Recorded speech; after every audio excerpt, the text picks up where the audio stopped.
Estamos ao vivo. Boa noite, a graça e a paz, o nosso Senhor nos abençoe. Começando aqui a nossa transmissão no dia do Senhor, mais uma classe, mais uma aula 18 da nossa confissão de fé. E sejam todos bem-vindos. Eu espero que os irmãos estejam tendo um excelente dia do Senhor e que seja um momento proveitoso de aprendizado da palavra de Deus que teremos aqui. Irmãos, vamos dar uns instantes aí para os nossos irmãos nos localizarem e acharem aqui a nossa transmissão, o link aqui. Eu vou compartilhar aí no chat. O link eu peço que os irmãos compartilhem lá no WhatsApp da igreja, para facilitar os nossos irmãos aí, irmãos irem no chat, poderem acessar aqui.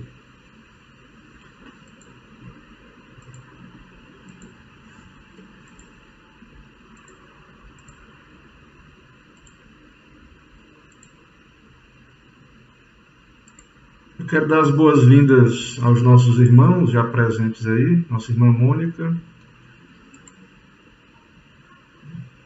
Ok. Irmã Larissa também, seja bem-vinda.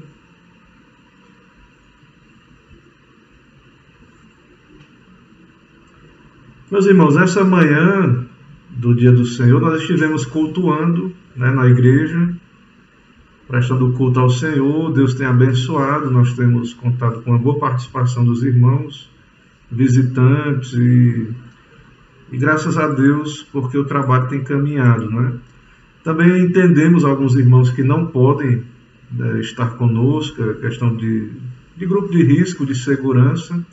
Nós temos orado também pelos irmãos e que Deus abençoe, que o Senhor seja com cada um dos irmãos. Presbítero Romeu, bem-vindo. Seja bem-vindo, meu irmão. Nossa transmissão da nossa aula de hoje.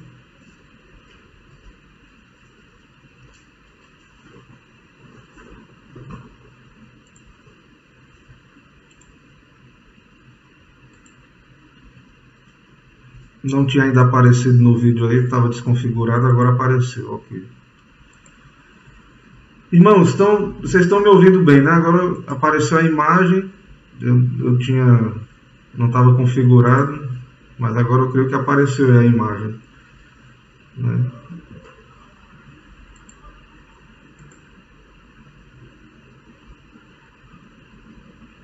Colocou lá no grupo? Colocou?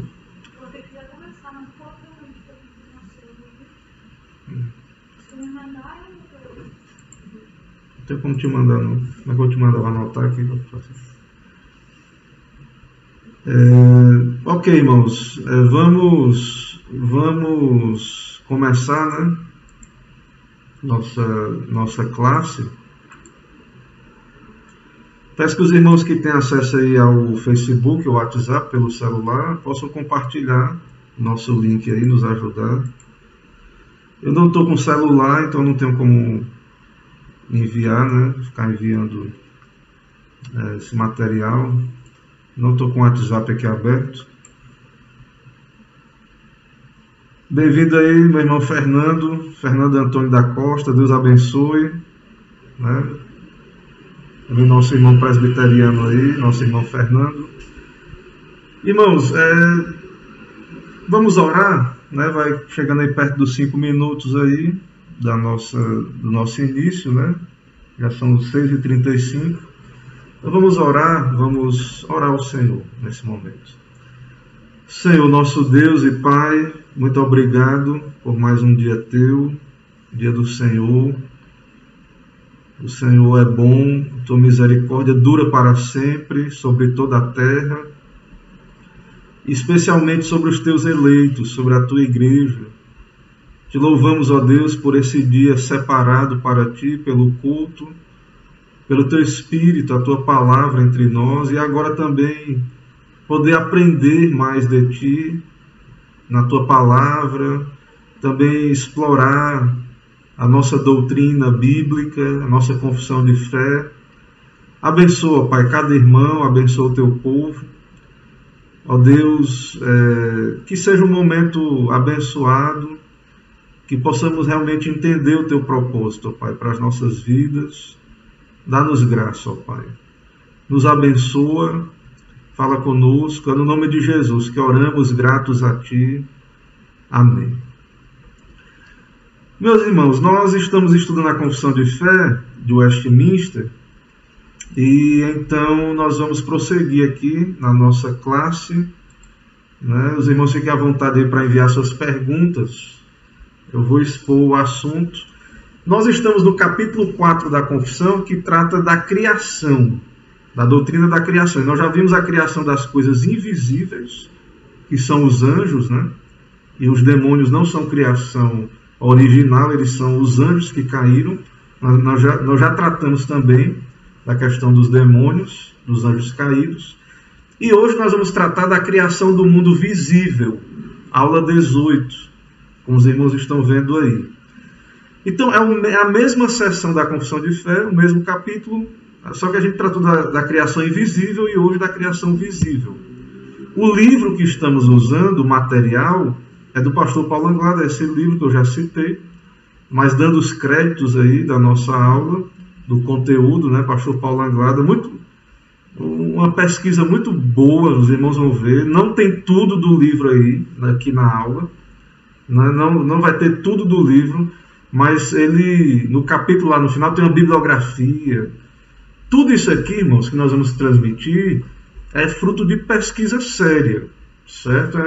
Se você quiser ler o livro, ter acesso, ele tem só impresso, né? Infelizmente não tem digital, mas para quem gosta de impresso, tem para vender aí pela internet, e é um material muito bem elaborado, fruto de pesquisa mesmo, de reflexão teológica, né? De um pastor estudioso da palavra. O capítulo 4 da Confissão de Fé, da criação, ele diz o seguinte, repetindo o que nós já lemos, mas lendo de novo, né, na aula de hoje.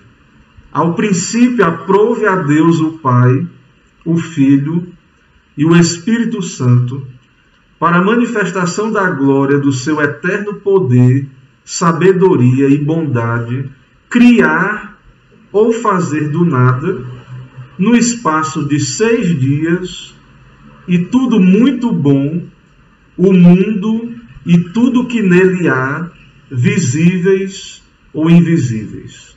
Então, a doutrina da criação, a Confissão de Fé, ela tem a visão bem conservadora, né, dos 6 dias, né, não crê que ali houve intervalos entre os dias, eras geológicas, né? A nossa confissão particularmente tem uma visão bem conservadora dos 6 dias literais. Existem outras perspectivas, mas diante do que eu vejo aqui na Confissão de Fé, essa é a visão clássica, né, mais tradicional, foi 6 dias mesmo, mas entre os teólogos, tem teólogos que, eu vou tratar aqui, a gente vai ver isso mais na frente, alguns acham que pode ter havido um intervalo entre o versículo 1 de Gênesis e os próximos versículos. Existe uma teoria do lapso, da queda, que no princípio Deus criou o céu e a terra, né, o céu angelical e a terra. Aí quando diz que a terra estava sem forma e vazia, alguns acham que houve um intervalo de tempo, que aí houve a queda dos anjos, a queda, isso afetou a criação, e Deus teve que depois intervir de novo. Só que eu particularmente, irmãos, eu até já estudei essa teoria, alguns reformados parecem concordar com ela, como o Dr. Lloyd Jones, o próprio pastor Paulo Anglada, nesse livro aí, ele parece ser simpático a essa teoria, mas lendo aqui a Confissão de Fé, me dá a entender que eles são de uma visão bem literal, dos 6 dias, e eu também, particularmente, me inclino. Mas não tem problema a gente citar as outras teorias, não tem problema, nós não temos medo de apresentar as outras perspectivas, né?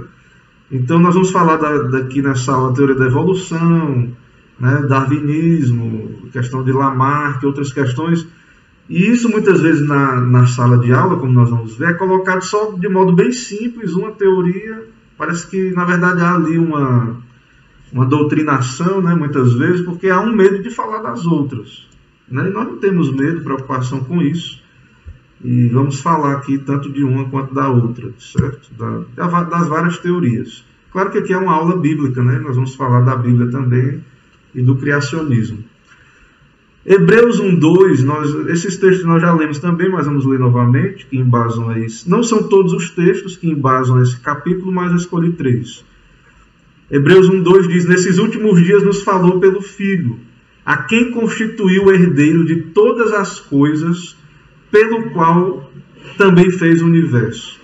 Então Deus fez o universo, Ele é criador. A Bíblia pressupõe isso, Ele fez, o Deus Trino fez, e Deus o Pai fez por meio do Filho com a operação do Espírito Santo também. Romanos 1:20 diz: porque os atributos invisíveis de Deus, o seu eterno poder, a sua própria divindade, claramente se reconhecem desde o princípio do mundo, sendo percebido por meio das coisas que foram criadas. Então há uma criação, e isso é perceptível.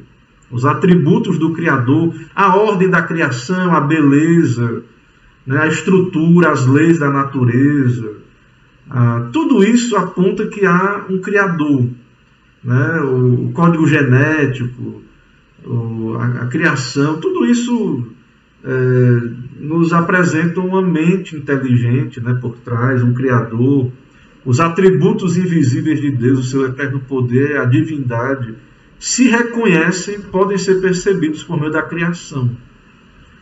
E Hebreus 11:3 diz: pela fé entendemos que foi o universo formado pela palavra de Deus, de maneira que o visível veio a existir das coisas que não aparecem. Certo? Então a pergunta de hoje à noite é: quem criou, quando criou, do que criou, o que criou e para o que criou? Quem criou, quando criou, do que criou, o que criou e para quem criou? São algumas perguntas aí da aula de hoje, né? Então, vamos tratar sobre a autoria da criação, né? Vamos tratar. Essa é uma questão religiosa para nós, né? Claro, mas na verdade ela é religiosa, né? Porque se há uma criação, há um Deus.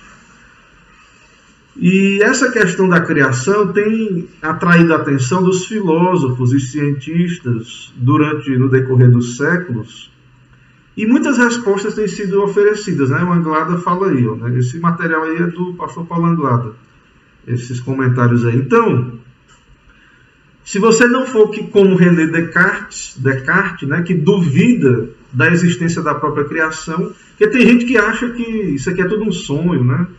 Que nada existe. Tem pessoas que duvidam da própria existência, né, da própria criação. A não ser que você pense assim, o universo está aí, e como é que ele veio parar aí? Né? O evolucionista ele vai dizer que foi o acaso, que já existia a matéria, as coisas foram colidindo aí veio a vida nasceu, depois evoluiu. Então eles vão explicar por meio do caos. Do caos veio a ordem, né? O evolucionista ele crê que do caos ali, a natureza, sem uma ação divina, né? Não há Deus para ele, só há matéria, e aí do caos veio a ordem. Mas o universo está aí, a pergunta é, como ele veio a existir? Como a matéria, né? A vida humana, como é que o ser humano veio a existir? Né? Então, essas perguntas, elas são religiosas, mas, como aí está sendo dito, filósofos, né, a ciência tenta responder essas coisas também, nós vamos ver isso. Certo? Aqui eu vou tratar, né, citando aí o pastor Paulo Anglada, algumas cosmovisões sobre a criação. Então, se você não estudou cosmovisão, aqui é algumas cosmovisões, como elas explicam a criação, certo? E é um assunto depois interessante também para ser abordado, que é a cosmovisão. Mas vamos ver que há algumas cosmovisões. O dualismo, né, a cosmovisão dualista, crê na coexistência de dois princípios eternos, Deus e a matéria. Então, para o dualista, Deus é eterno, ele existe, e a matéria também é eterna. Filósofos como Platão e Aristóteles criam na existência eterna de Deus, mas criam também na existência eterna da matéria. Para nós, né, nós vamos ver mais na frente, criacionistas, só Deus existia eternamente. A matéria é criada depois. Mas para o dualista, não. Para Platão, Deus não criou do nada o universo. Ele modelou a partir da matéria pré-existente. Então a matéria já existia. Deus não criou, ele modelou a criação, dando forma visível às suas ideias infinitamente eternas e perfeitas. Para Aristóteles, o universo é uma criação eterna de Deus. Então, sempre existiu uma criação eterna. Né? Para Aristóteles, o universo sempre existiu. É uma criação, mas é uma criação eterna. Para a filosofia gnóstica, o universo visível emerge da matéria autoexistente intrinsecamente mal. Então, para o gnosticismo, que era uma heresia, né, uma filosofia herética dos primeiros séculos do cristianismo, o universo visível, aquilo que a gente toca, veio da matéria que é má. A matéria é má. Para o gnóstico, o que é físico é mal. E as almas, o que é espiritual é bom, vem de Deus. Então, para o gnóstico, há um dualismo aí entre a matéria é má e o espiritual é bom. É por isso que para o gnóstico, a morte é interessante para eles. Para eles, o corpo é algo a ser desprezado. A morte para o gnóstico é a libertação da alma desse corpo que é mau, que é uma prisão. Né? E para nós cristãos, não. O corpo ele é bom, ele está mal por causa da queda, do pecado. E Deus vai redimir o corpo. Né? O corpo não é mal em si mesmo, ele faz parte da nossa constituição e tudo mais. Então, existe essa visão aí que diz que o universo material é mal, por natureza. Né? Então, existe essa perspectiva. O panteísmo ensina que o universo é apenas uma emanação eterna de Deus. Para os panteístas, Deus é o ser absoluto e todas as coisas visíveis e invisíveis não passam de modos transientes ou manifestações transitórias de Deus. Então Deus está em todo lugar, o universo é uma emanação de Deus, ele está dentro de tudo, Deus está em tudo, né? Ele é tudo, essa é a visão panteísta. Né? Deus não é separado da criação, mas a criação é uma emanação de Deus, é uma manifestação de Deus.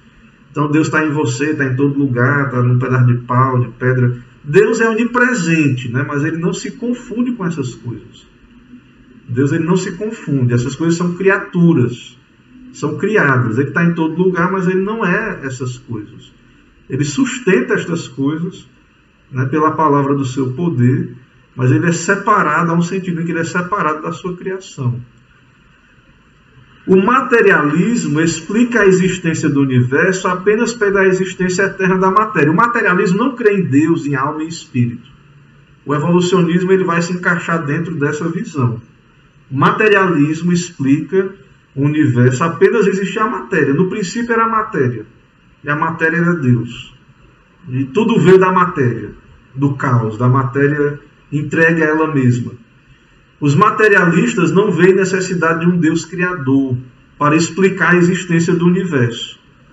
Então a ciência ela não é neutra. Nós vamos ver aqui mais à frente um pouco a questão do evolucionismo. Eu quero que você entenda que há uma cosmovisão por trás dos cientistas. E existem cientistas cristãos que creem na criação, alguns que creem no Deus criador e não são cristãos. Também existe isso. Né, o design inteligente, e existe o cientista ateu, materialista, ele não crê em Deus.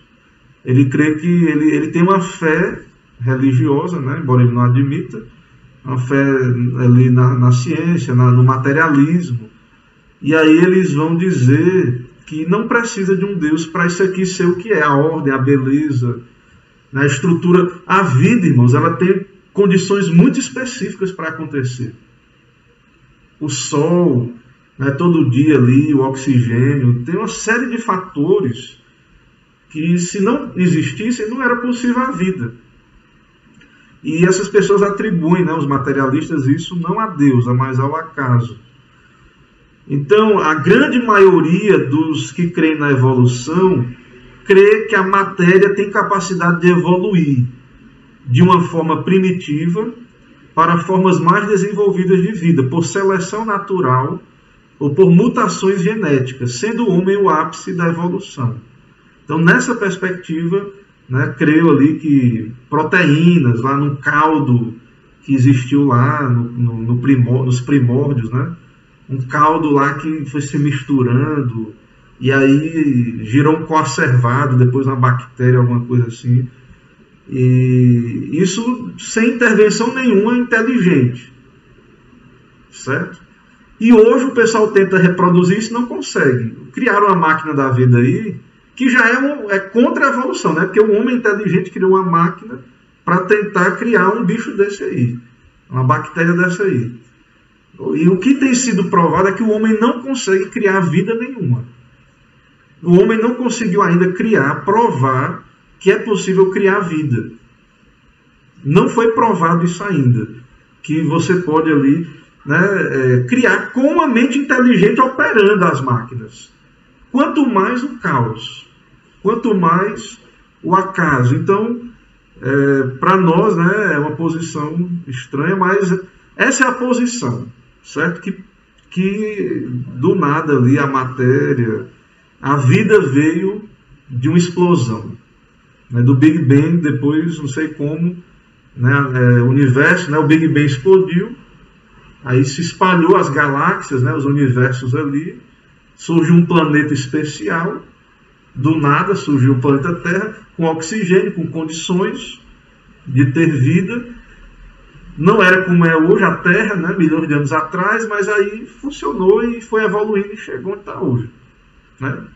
Isso, para eles, diz que isso é provado cientificamente. Então, a gente quer saber, a gente quer, se está provado nos monstros, a gente quer ver as provas.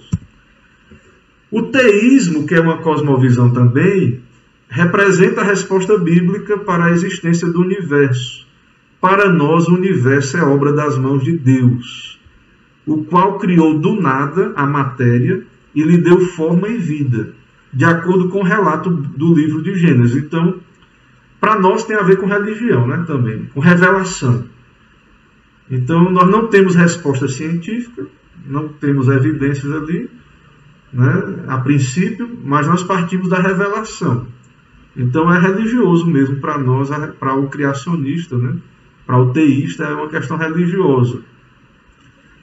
Embora os teístas possam discordar quanto à interpretação do relato bíblico da criação, nem todo teísta concorda com 6 dias literais, certo? Então, assim, entre os teístas, entre os cristãos, tem posições que variam, né? Pensamentos que variam.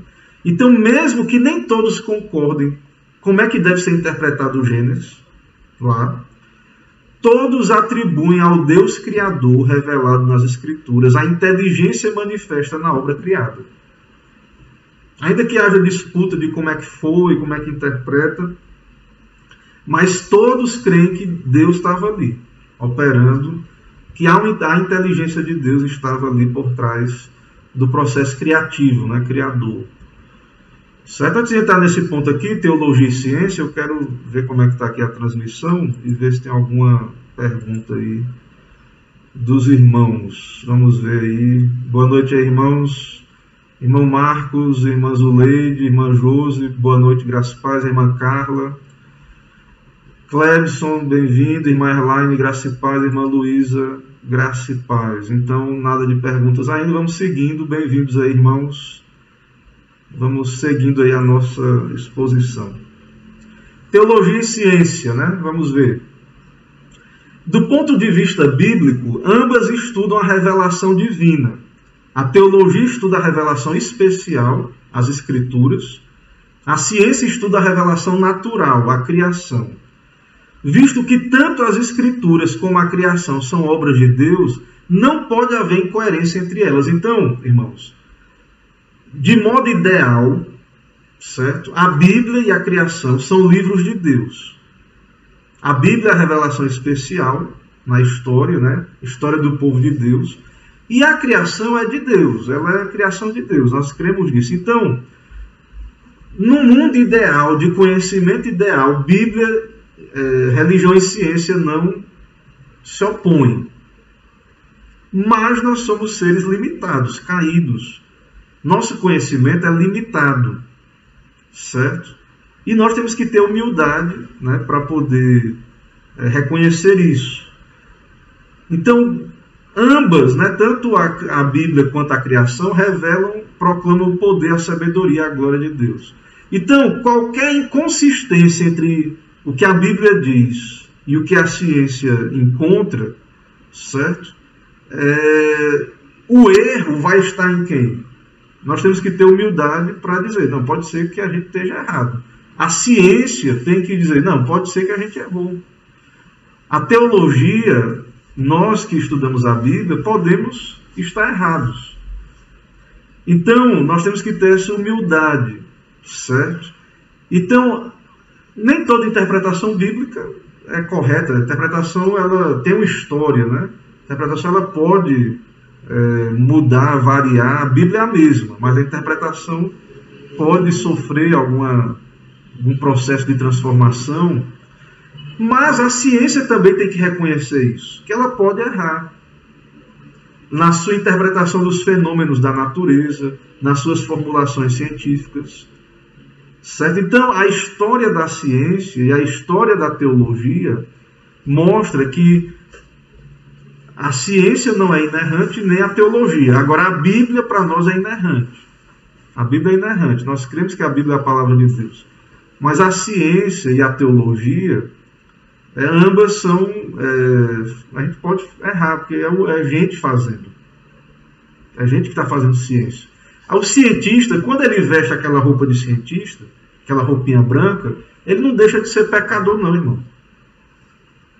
O cientista, quando ele estuda 10, 20 anos de ciência, ele não deixou de ser filho de Adão não, pecador não.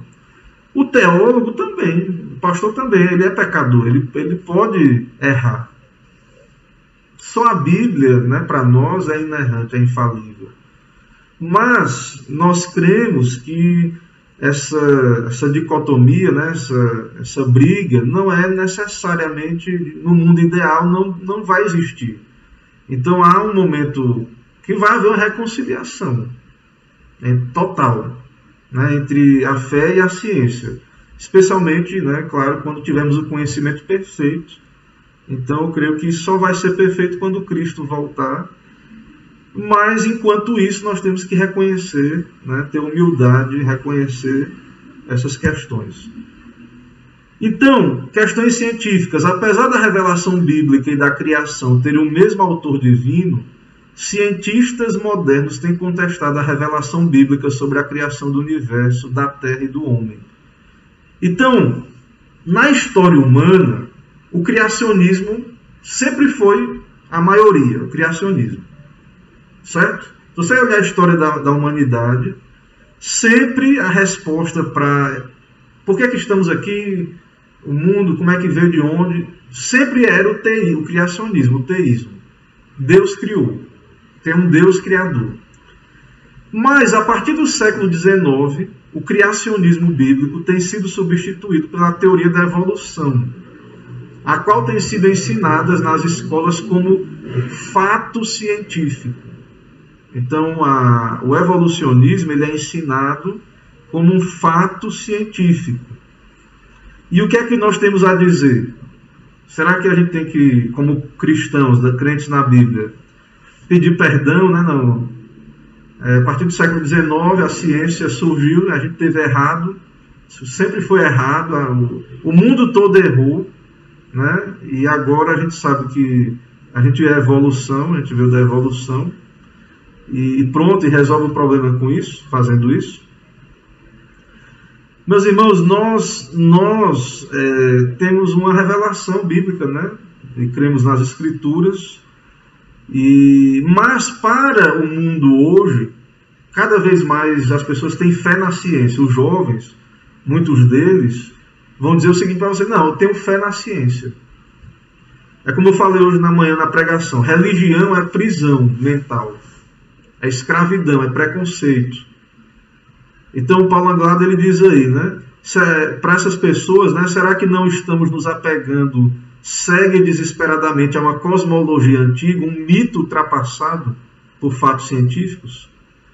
Então, para a ciência ateísta, né, a ciência materialista, então, eles entendem isso, que isso é coisa ultrapassada.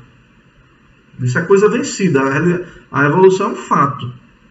Vocês que são crentes aí, vocês estão ultrapassados, vocês creem em mitos.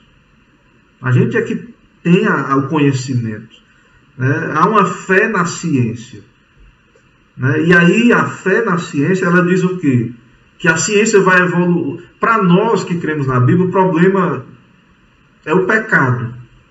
Ele é resolvido com o quê? Com o Evangelho, com Cristo. Para a ciência, o problema é que a gente não tem ainda, a ciência não evoluiu o que deveria. Então, para as pessoas que creem na ciência, têm fé na ciência, eles esperam o quê? Que a ciência evolua a um ponto, que a ciência descubra como você não morrer mais, né? Se esse mundo aqui se acabar, vai para outro mundo. Para você mudar de corpo, sei lá, eles creem que a ciência vai resolver os problemas todos do mundo. A ficção científica é um pouco disso. A ficção científica, ela é uma propaganda dessas visões, certo? Você assiste, às vezes, aquele filme de ficção científica, então ali o pressuposto todo é materialista, é a ciência que está evoluindo, que vai resolver todos os problemas. Então, nós que cremos na Bíblia, entendemos que o nosso problema é o pecado, né? Nós cremos nisso. A falibilidade dos fatos e teorias científicas. Então, em primeiro lugar, é preciso considerar a ciência e seus fatos científicos, entre aspas, objetivamente. A história da ciência não nos permite canonizá-la. Irmãos, a ciência, isso até é anticientífico, porque a ciência trabalha com teorias, com especulações. O cientista, antes dele ir para o laboratório, ele especula, ele faz uma teoria e ele vai tentar provar. Mas se ele vê que não tem base no experimento, ele pode mudar a teoria dele. Certo? Então, isso aí de querer colocar algumas teorias como dogmas, né, cheira até... Nós não temos medo de dizer que a nossa posição é religiosa. Mas algumas pessoas, sem perceber, né, elas aderem à questão científica como uma religião, de modo religioso. Né? Eles canonizam a ciência. A Bíblia, né, se torna a Bíblia deles. Ela não pode, né, a ciência não pode reivindicar infalibilidade ou inerrância. Até porque não é o propósito da ciência. Se a ciência disser que ela é inerrante, infalível, ela mata a si mesma. Porque a ciência ela tem que especular, ela tem que duvidar. A ciência ela tem que se superar a cada momento. Ela tem que evoluir, a ciência. Então, não tem como você pensar cientificamente se você já diz, não, está tudo resolvido já, e é fato aí, coisas que não são, né? Principalmente coisas que não têm comprovação. Então, vários fatos, entre aspas, e teorias científicas têm se demonstrado falsos. Então, não é sábio, né, você ter uma fé cega na ciência. Ok, vamos ver aí, mais uma vez, como é que está aí a nossa transmissão, antes de entrar aí no próximo ponto. Vamos ver aí, graça e paz, irmão Nilson Deon, boa noite, graça e paz. Né? Então está tudo bem, a transmissão está transcorrendo bem. Vamos seguindo aí. Irmãos, a teoria da evolução. Né? Anglada, ele diz aí, é preciso reconhecer que a evolução está longe de ser um fato científico comprovado, apesar de ser ensinada como tal. Veja a guerra, né? Veja que a gente vive... Quando a criança ela vai para a escola, ela aprende ali de modo... uma teoria só, né? Mas o mundo real não é assim. Né? Existem conflitos de ideias, de teorias. O problema é que as pessoas elas já tornaram absolutas, né, algumas teorias, e a evolução hoje é tratada dessa maneira. trata-se apenas de uma teoria. A evolucionismo é uma teoria. Como foi que as espécies evoluíram? Né? É uma pergunta. Como foi que evoluíram? Como foi que formas de vida simples, unicelulares, evoluíram até alcançar a forma extremamente complexa do ser humano? Como é que foi que isso aconteceu? Como atribuir ao acaso uma façanha que o próprio homem moderno, com toda a sua inteligência e sabedoria acumulada ao longo dos séculos e lançando mão de toda a tecnologia, com a intenção deliberada de alcançar esse objetivo, a criação da mais simples forma de vida, nunca conseguiu? Né? Então, a evolução é uma teoria, né? E isso não foi provado em laboratório. Prove em laboratório, meu amigo, prove. Prove em laboratório, cadê a prova? Mostre lá no laboratório, faça uma célula de vida. Prove que você tem esse conhecimento, né? Esse poder de criar. O pessoal está tentando aí mexer no código genético, eles estão mexendo no que já existe. Cruzar macaco com porco, cruzar o ser humano com não sei o quê, os híbridos, né? Eles estão tentando mexer naquilo que Deus já criou, naquilo que já existe. Mas a questão é, crie uma célula. Crie uma célula no laboratório. Além disso, porque somente o homem, nesse processo evolutivo, tornou-se uma criatura completamente distinta das demais formas de vida. Porque só o homem tem razão, noção de moral e tendência religiosa. Essas e muitas outras questões estão longe de ser respondidas satisfatoriamente pela teoria da evolução. Então, não responde tudo. O evolucionismo não responde todas as perguntas, né? Não é absoluto. É uma teoria, né? Darwin explicou o processo evolutivo através da teoria da seleção natural. Trata-se da sobrevivência dos mais capazes, segundo a qual cada geração transmite às gerações seguintes pequenas modificações, gerando novas subespécies. Então, para Darwin, né, as espécies ali, por exemplo, uma borboleta branca. Temos borboletas brancas e borboletas escuras, pretas. E a casca da árvore é marrom. A borboleta branca vai ser uma presa fácil. Todo predador vai comer ela, engolir ela. Então, naquele ambiente, vai se priorizar as borboletas escuras, elas vão se reproduzir mais. E essa característica vai permanecer e vai haver uma adaptação. E isso vai sendo transmitido, né? O bico dos pássaros, certo? O bico dos pássaros, coisa desse tipo. Então, para o evolucionismo, foi havendo essa evolução, surgiu novas espécies, não é só adaptação da mesma espécie, surgiu novas espécies, até surgiu o Homo sapiens, produto supremo da seleção natural. Então, para o evolucionismo, nós somos fruto de um processo que os animais, os seres vivos, foram se adaptando, transmitindo no código genético essas adaptações, até surgir o ser humano que você tem aí, com as habilidades, com a linguagem, com tudo isso aí, a religiosidade, tudo isso aí que temos. Contudo, essa teoria não se fundamenta em fatos ou experimentações, mas em especulações. Uma teoria, ela pode ser especulativa. É verdade que através da criação seletiva pode-se dar origem a raças diferentes de animais, como cães. Por exemplo, cachorro, tudo indica, o animal o cachorro, que tem várias raças, né? Tudo indica veio do mesmo espécie, do mesmo animal original. Por exemplo, tem várias espécies, né, por exemplo, dos vegetais, de banana. Tem banana da prata, tem banana da terra, tem banana... Lá no Ceará tem uma banana que a gente chama de banana coruda, né? Tem a banana maçã, tem várias bananas aí.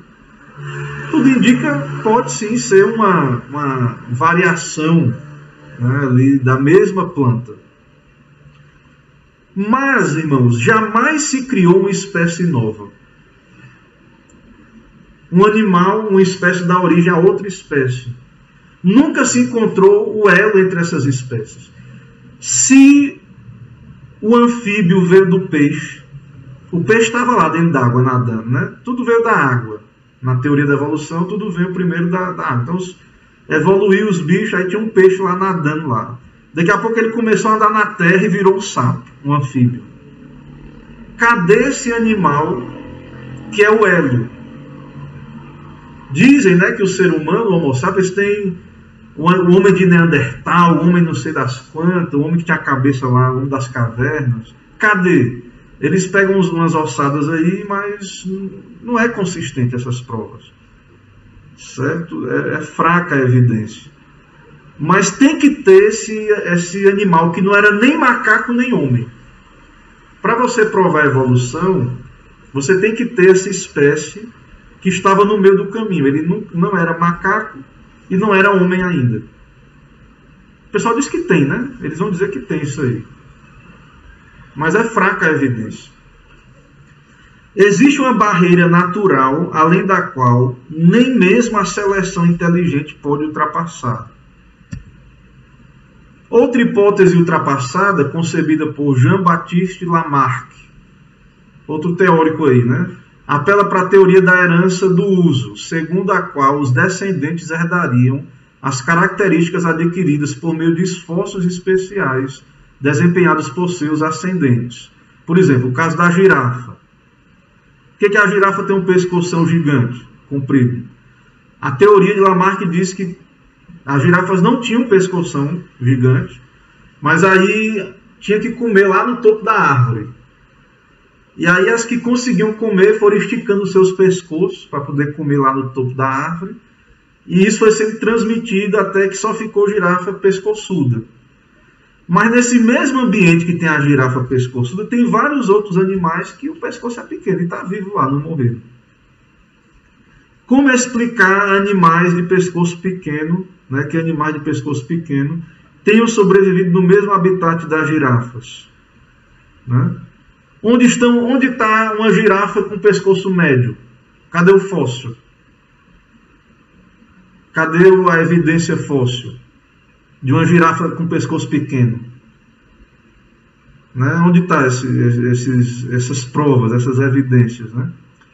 O que a genética ensina é que os caracteres adquiridos não são hereditários, pois cada espécie tem seu código genético pré-estabelecido, os quais não podem ser alterados simplesmente pelo uso. Então, peixe tem código genético de peixe, sapo tem código genético de sapo, passarinho tem código genético de passarinho, ser humano de ser humano. Não tem evidência de que esse código genético, né, ele foi transmitido entre espécies.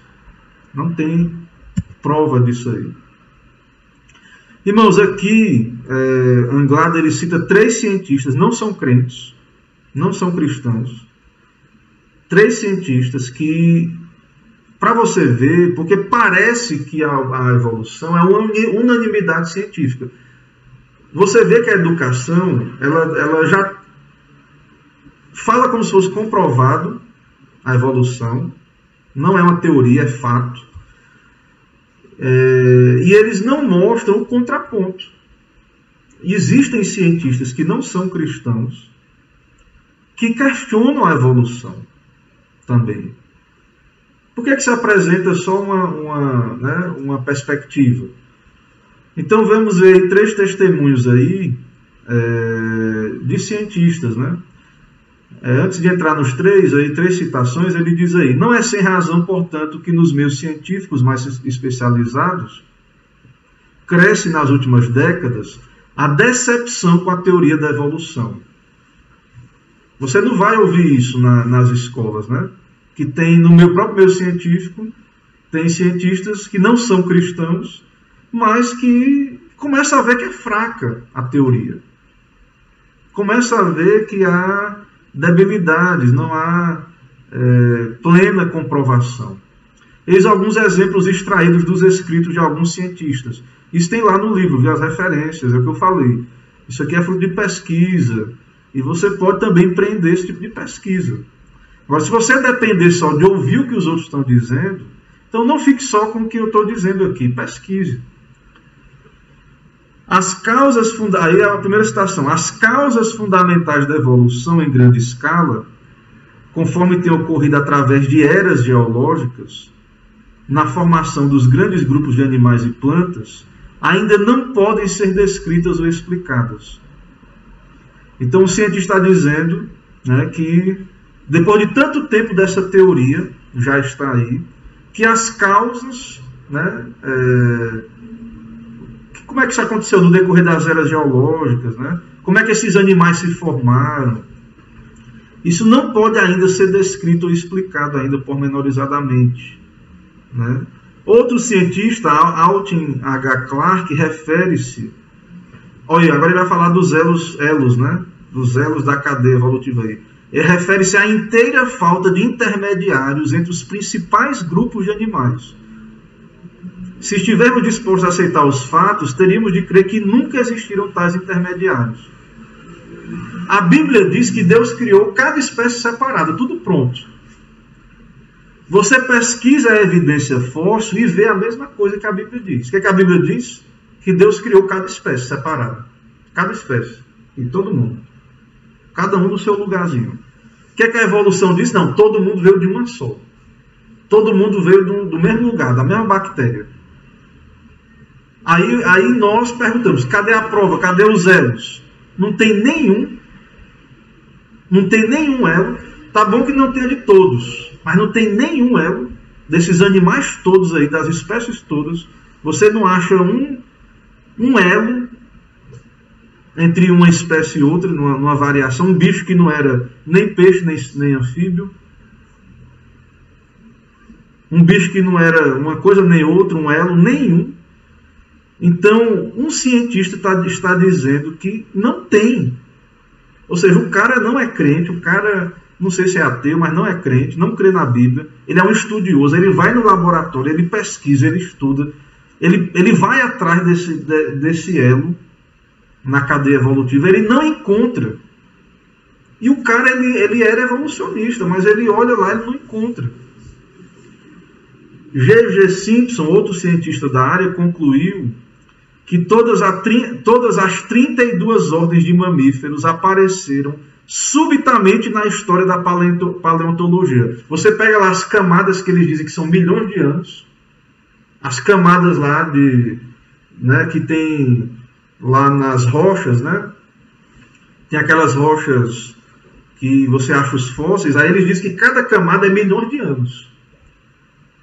Tem lá os animaizinhos em cada camada que foram surgindo. E o cientista lá concluiu que os mamíferos apareceram tudo ao mesmo tempo, lá, subitamente na história da paleontologia. Ele diz, os membros de cada ordem já têm os seus característicos básicos ordinais desde o seu exemplar conhecido como o mais primitivo. E em nenhum caso se conhece uma sequência quase contínua de uma ordem até a outra. Então já achou tudo como a Bíblia diz que é. Deus criou cada um segundo a sua espécie. Então a Bíblia diz, eu vou no laboratório, o que é que eu encontro lá? Que todo mundo foi lá, já surgiu do seu jeito lá, com a sua característica. Não há transição, variação. Né? Você vê na internet, eles tentam cruzar animais, né? Fazer mistura, não funciona isso. Cada um lá na sua espécie. Eles tentam cruzar leão com tigre, até que são felinos, né? Mas fica estéril. Tem uma série de tentativas aí, mas você vê que o ser humano não consegue mexer nessas questões. Agora vejam, nós somos crentes, né? Nós cremos na Bíblia. Nós temos uma visão religiosa. Só que a gente estuda a criação também. A gente pode estudar a criação. Você pode ir para o laboratório pesquisar. Não é pecado, você pode ir lá. Mas nós não escondemos que nós temos uma cosmovisão que crê em Deus, que crê na Bíblia. Agora, o ônus da prova, quem tem que provar alguma coisa, não é nós não, que somos criacionistas, é o evolucionista. Não é ele que está dizendo que teve evolução? Nós estamos dizendo que Deus criou, que cremos que Deus criou do nada. Não tem elo entre um e outro. Deus criou. A nossa explicação não requer prova material. Nós atribuímos a criação a um Deus soberano, todo-poderoso e espiritual. Nós dizemos que Deus criou, então a gente não tem prova. É pela fé, nós cremos que Deus criou. Agora, quem crê que teve a evolução, prove. Nós não reivindicamos poder provar cientificamente a revelação bíblica. Nós não estamos dizendo que vamos provar, porque é criação do nada, não tem vestígio, né? Pelo contrário, reconhecemos a necessidade de fé. Admitimos plenamente as intervenções sobrenaturais e, consequentemente, inexplicáveis de Deus na criação. Além do mais, o criacionismo é, se quisermos assim chamar, uma hipótese anterior e amplamente conhecida. Então, o mundo todo, a vida toda, foi criacionista. Aí, no século XIX, surgiu o evolucionismo. Quem tem que provar é quem veio depois. Não é a gente que tem que provar, não. O evolucionista é que tem que provar. O criacionismo está aí, ó. Quanto tempo que está aí, o criacionismo? Certo? Então, a nova hipótese é que tem que se provar. Verdadeira. Demonstrar sua superioridade. Mas sem ser desonesto, né? Sem se aproveitar, né, e mostrar as evidências todas, dialogar, não ficar que nem uma pregação religiosa. A gente prega religiosamente, a gente não esconde isso. Mas a ciência muitas vezes faz uma pregação religiosa e não admite. Para concluir, a ver se tem mais alguma pergunta aí, tem mais coisa, viu, irmãos, no livro lá. Se você quiser ver lá no livro, tem outras coisas lá. Lá ele fala do carbono 14, da datação, né? Essa questão da datação milhões de anos, não sei o que, ele fala lá, outras teorias lá no livro, certo? Mas eu entendi que eu pincelei aqui o que eu achei mais interessante para nós.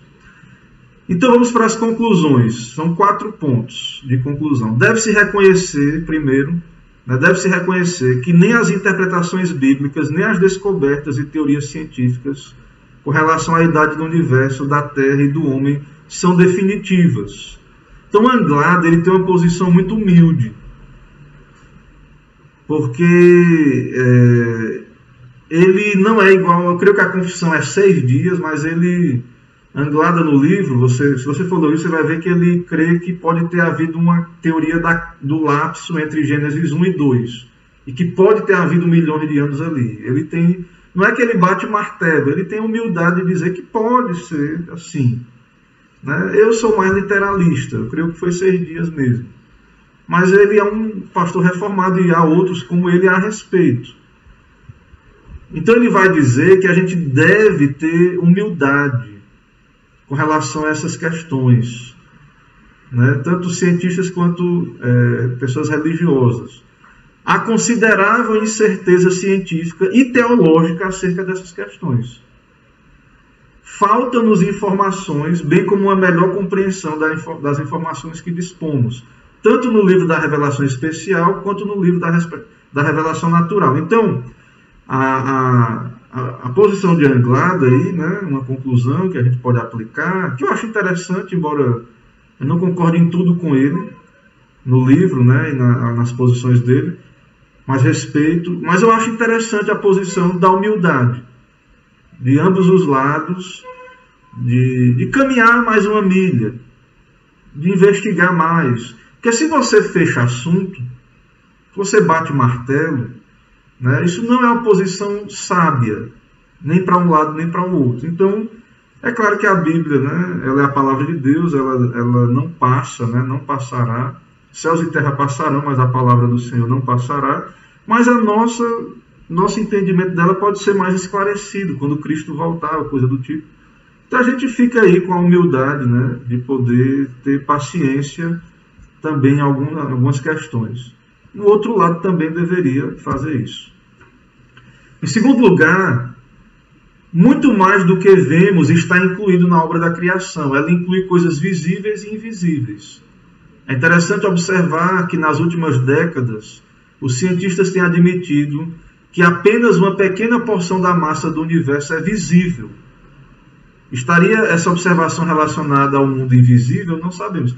Então, tem que ter humildade, porque o próprio cientista vai dizer que o universo, eles não conseguem medir o universo. Tem coisa que a ciência não chega. Você vira o telescópio lá, ele tem um limite. Né? Você manda a sonda lá, não sei para onde, no universo, não vê tudo. Né? Então, tem muito mais coisa. A gente tem que admitir que a gente não sabe, não tem resposta para tudo. Tem coisa que a gente não sabe. Não tendo encontrado respostas satisfatórias para explicar a existência do universo, recentemente alguns cientistas têm sido forçados a reconsiderar a hipótese divina para a criação do universo. Então, irmãos, não existe só cientista ateu, materialista, evolucionista. Não existe. Não caia nessa conversa. Existem cientistas que estão estudando a criação, tem nada a ver com Bíblia a princípio, estudando a criação, eles começam a assumir que tem que ter um Criador. Né? Que, mesmo que eles não se tornem crentes na Bíblia, mas tem que haver um Criador. A teoria chamada do design inteligente. Estude isso, pesquise na internet, você vai achar muita coisa. E a quarto ponto da conclusão, o último, finalmente uma palavra sobre o propósito da obra da criação. Né? Há duas respostas para esse propósito. O humanismo encontra no homem o propósito da criação. O homem é o centro. Para os humanistas, o propósito do universo é o bem-estar e a felicidade material, social e psicológica do homem. A fé reformada, diferentemente, encontra o próprio Deus, no próprio Deus, o propósito da obra da criação, o louvor da sua glória. Os céus, a terra e tudo o que neles há foram criados para a glória do ser e dos atributos de Deus. Então, irmãos, não é tudo, né? Tem muita coisa que poderia ser dita, mas eu concluo aqui para ver se tem alguma pergunta, dúvidas dos irmãos aí. 57 minutos já, tem um tempo bom. Vamos ver aqui, os irmãos certamente têm alguma interação interessante aqui, vamos ver alguma pergunta aí. Irmã Elda está dizendo aí, verdade, até os próprios alunos nem sempre aceitam a teoria da evolução. Até a criança ela é estranha, né? Só que aquilo ali é repetido tanto, mas a criança ela chega na sala de aula, irmão, são quantos anos de escola, né? Repetindo isso aí. E só uma visão, só uma perspectiva. Chega na universidade de novo. Né? E não há o contraponto. Mas você percebe que tem que ter tanta fé para acreditar que até uma criança ela estranha algumas proposições da evolução. A criança é cheia de perguntas, né? Mas como é? Não, mas foi assim, pronto. E tem criança que retruca mesmo, não aceita, né? E tem dificuldade mesmo. Aí depois, com o tempo, se acostuma. Repete tanto que vai se acostumando. E para poder tirar a nota, né? Para tirar o 10 lá, tem que concordar, né? Então, acaba que com o tempo você tem que aceitar, porque senão a resposta é errada, né? Se você não concordar ali. E aí você perde ali a sua notazinha ali. E a gente entende, né? Infelizmente, é o sistema educacional. Claro que seria bom se esse sistema pudesse crescer, amadurecer nesse ponto aí de abrir para outras perspectivas. Irmão George aí, irmão, usando aí o nick aí, Matos Assis, ele fala da lei da biogênese, né? Ela própria refuta essa teoria da evolução. Naturalmente, o cruzamento dá errado. Um exemplo comum é o burro, fruto do cruzamento do jumento com o cavalo, que tende a ser estéril. Né? Eu me lembro, eu não sei porque assim, faz tempo que eu saí da escola, né? Mas eu tenho isso aí que o irmão Jorge está dizendo, mas tinha uma teoria, né? Que se você pegasse um monte de lixo, assim, aí surgia bicho ali do nada. Uma teoria meio doida, né? Que não tem base nenhuma, né? Se tivesse um monte de entulho ali, surgia criação dali, barata, rato ali. Surge, né? Mas porque já existe, né? De outros lugares. E ocupam ali aquela sujeira ali. Mas realmente, né? Não tem. A evolução aí não é comprovada, né? Não está sendo comprovada coisa nenhuma. Irmã Josi, sempre achei estranha essa teoria de que o homem veio do macaco, tinha uma certa resistência a acreditar nisso. Né? Então, é pior do que do macaco, né? Porque vem do nada, né? O macaco já é alguma coisa, né? Então, na teoria da evolução, você vem do nada, meu irmão. Você vem absolutamente do nada. Você vem de uma explosão.